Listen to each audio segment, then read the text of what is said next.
స్వామి పుష్కరిణీ స్నానంతో సమానమైన సేవ సద్గురువు యొక్క పాదసేవ.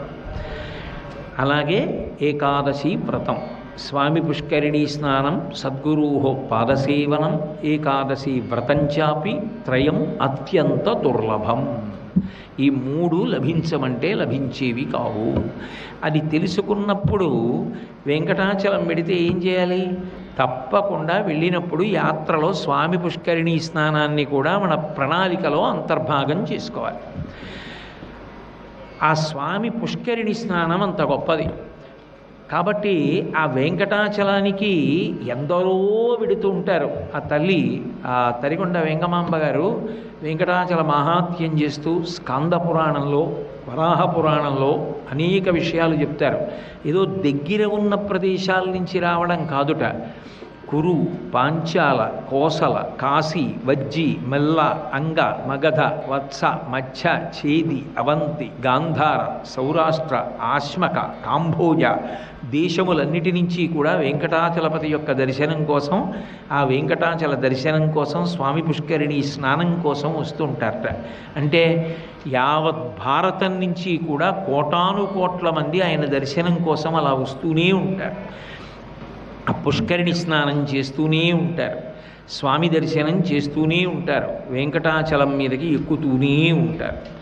గోవిందనామముల్ గొంతెత్తి పాడుచు కొండెక్కు భక్తుల గుంపులొకట, తలతీసి ఇత్తుమా ఇలవేలు పంచును తల వెంట్రుకలనిచ్చు ధన్యులొకట, స్వామిని దర్శించి సంతోషమాగక పరవశులకు పుణ్య పురుషులొకట, స్వామి ప్రసాదంబు కందుల కద్దుకొని ఆస్వాదించు భక్తుల గుంపులొకట, ఏది ఎయ్యడ విన్నను స్వామి మాటే, ఏది ఎయ్యడ చూసిన స్వామి సేవే, సకల హృదయాల నుండి స్వామి ఒకడే, స్వామి నటించుచుండు ఈ శైలమందు అంటారు.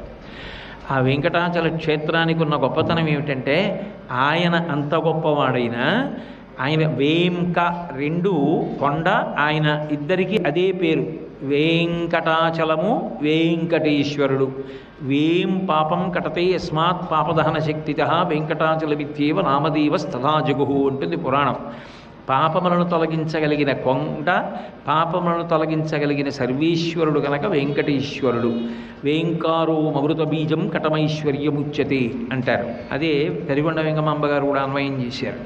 వేంకారో అమృత బీజం కటమైశ్వర్యముచ్యతే, ఇహమునందు సమస్త భోగములను ఇస్తుంది, పరమునందు స్వర్గలోకవాసము లేదా అంతకన్నా భక్తితో వెళ్ళగలిగిన వాడు, ధర్మానుష్ఠానం చెయ్యగలిగినటువంటి వాడు, ధర్మానురక్తిని పొందినటువంటి వాడైతే ఇక మళ్ళీ పుట్టవలసిన అవసరం లేని శాశ్వత శివ సాయుధ్య స్థితిని పొందుతాడు. కాబట్టి వేంకారో అమృత బీజం కటం ఐశ్వర్యముచ్యతే.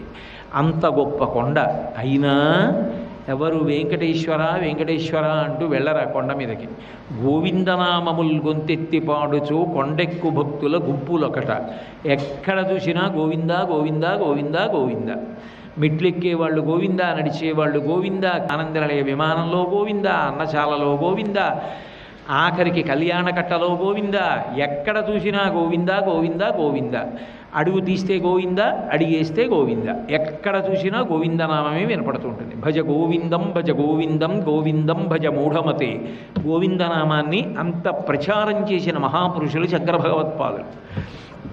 కాబట్టి ఆ గోవిందనామముల్ గొంతెత్తి పాడుచు కొండెక్కు భక్తుల గుంపులొకట. ఎందుకంటే మిగిలినవి భగవంతుని యొక్క గుణములు చూసి ఆయనకి ఆపాదించి పిలిచారు, అందుకే భగవన్నామములు గౌణములు. కానీ ఒక్క గోవిందనామం మాత్రం ఆయన గుణమును ఆవిష్కరించడం వల్ల వచ్చింది కాదు. 7 రాత్రులు 7 పగళ్ళు తాను కష్టపడి సంపాదించుకున్న నామం గోవిందనామం. సర్వం శ్రీ ఉమామహేశ్వర పరబ్రహ్మార్పణమస్తు. స్వస్తి.